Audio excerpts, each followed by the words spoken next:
Quais são os motivos que nos levam a abandonar tudo aquilo que mais desejamos ter na nossa vida?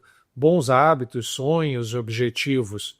Nesse vídeo, vamos analisar as principais barreiras que nos impedem de ter disciplina e consistência e como superá-las para conseguir aquilo que nós queremos. Meu nome é Márcio Simeone, seja muito bem-vindo, seja muito bem-vinda.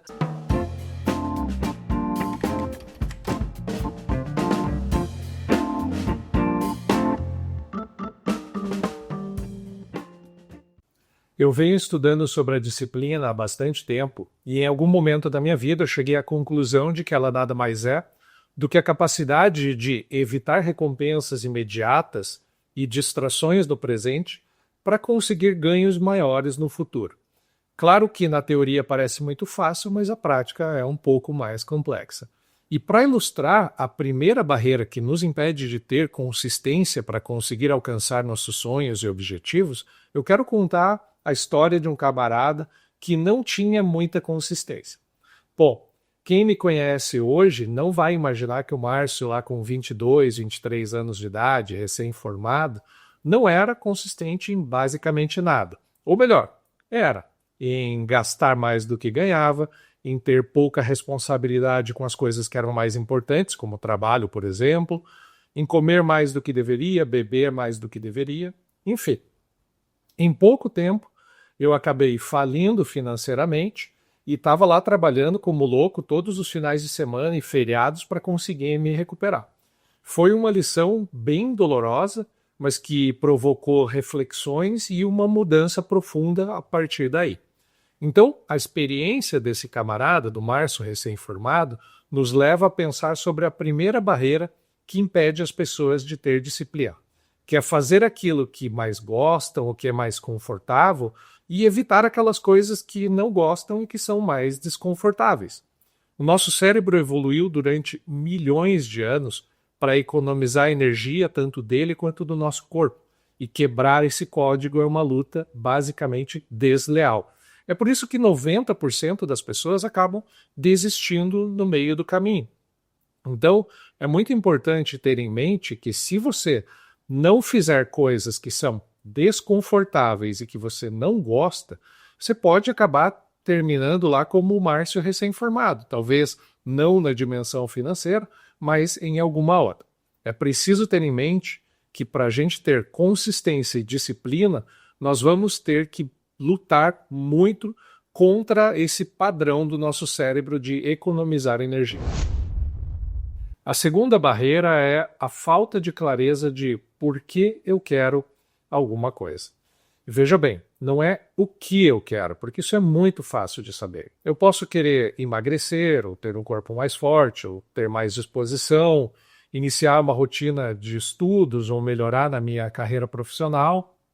Tudo isso é a parte superficial do querer. Mais abaixo tem que ter um propósito forte o suficiente para te colocar em movimento. Por exemplo, se a pessoa deseja iniciar uma rotina de atividades físicas só porque todo mundo faz, então eu também tenho que fazer. Ou eu quero ter o corpo do fulano ou da ciclana. Esses parecem propósitos fortes o suficiente?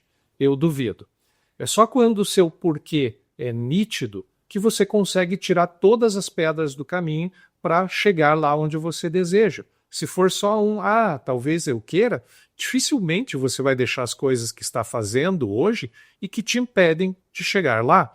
Tudo isso porque, como nós já vimos no item anterior, a disciplina exige que a pessoa faça coisas que são desconfortáveis, que exigem muito esforço. Mas ninguém em sã consciência vai fazer sacrifícios ou grandes esforços, sair da zona de conforto, se não tiver um motivo muito forte para isso. A terceira barreira é a dificuldade de estabelecer novas rotinas enquanto vamos abandonando velhos hábitos ao mesmo tempo. É muito importante ter em conta que não se deve tentar mudar tudo de uma vez só. Então a pessoa às vezes está 15, 20 anos sem fazer atividade física e de repente ela decide começar correndo 10 quilômetros por dia todos os dias.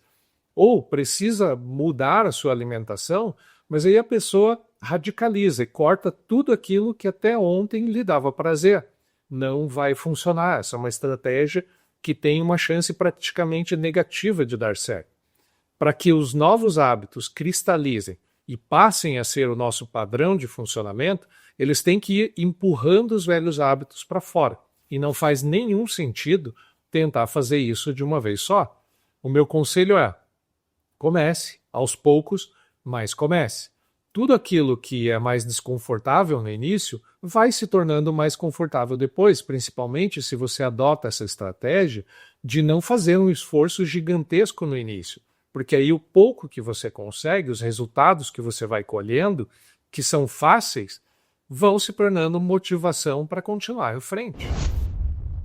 A quarta barreira é a expectativa por resultados imediatos. Então imagina que tem uma pessoa que está há décadas sem cuidar da saúde, da forma física, da alimentação, e nem é um julgamento de valor aqui. Às vezes a pessoa nessa condição não pôde por um motivo profissional, familiar ou qualquer outro. Só que de repente ela decide recomeçar. E aí ela espera que em 3 ou 4 meses ela vá não só reverter os efeitos de todos esses anos ou décadas em outros hábitos, como também ficar maravilhosamente em forma, saudável ou obter um sucesso meteórico.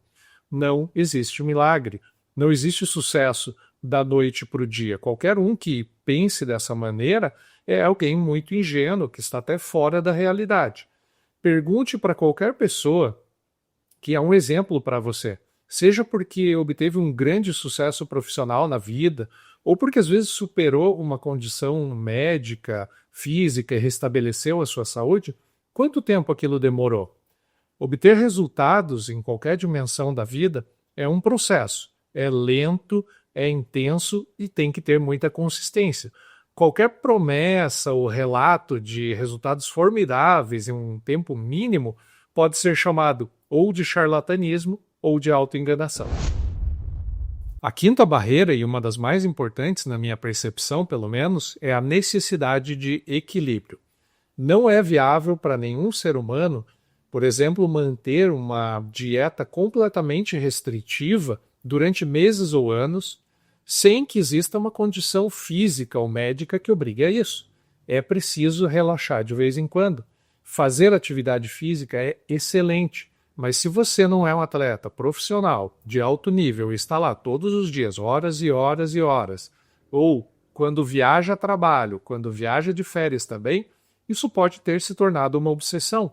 Tudo é sobre consistência. Então aquela pessoa que cuida muito bem da sua alimentação no dia a dia não vai ter nenhum problema ou prejuízo quando der uma escorregada de vez em quando e comer algo que não é tão saudável assim. Quem tem uma rotina muito bem estabelecida de atividade física também não vai ter nenhum prejuízo quando, por qualquer motivo, tenha que ficar uma semana ou 10 dias sem fazer atividade. Seja consistente, mas seja equilibrado. A sexta e última barreira que eu quero trazer pode fazer mais sentido para algumas pessoas do que para outras. Ela trata dos fracassos em tentativas anteriores. Então vamos imaginar que a pessoa tentou estabelecer uma rotina de estudos, queria ler X tempo por dia, e ela tentou isso 1 vez, 2 vezes, 3 vezes, mas sempre acabou desistindo. Ou o fumante que queria deixar de fumar, tentou muitas vezes, mas acabou sempre retornando ao hábito anterior. O fracasso é muito doloroso para qualquer ser humano. Ele traz sentimentos de incapacidade, de inferioridade, de inadequação, e ninguém quer se sentir dessa maneira. É por isso que essas tentativas anteriores podem gerar uma barreira que impede a pessoa de tentar mais uma vez, porque, claro, se eu não tentar de novo, eu não preciso me sentir assim outra vez. Eu gravei um vídeo especificamente sobre esse tópico, vou deixar o link aqui para você, se tiver interesse em acessar esse conteúdo. Bom, se você gostou desse vídeo, então curta, comente aqui embaixo para que o conteúdo possa chegar mais facilmente a outras pessoas. Se você gostou demais, siga nosso canal para receber atualizações. Muito obrigado pela companhia, um grande abraço e até a próxima.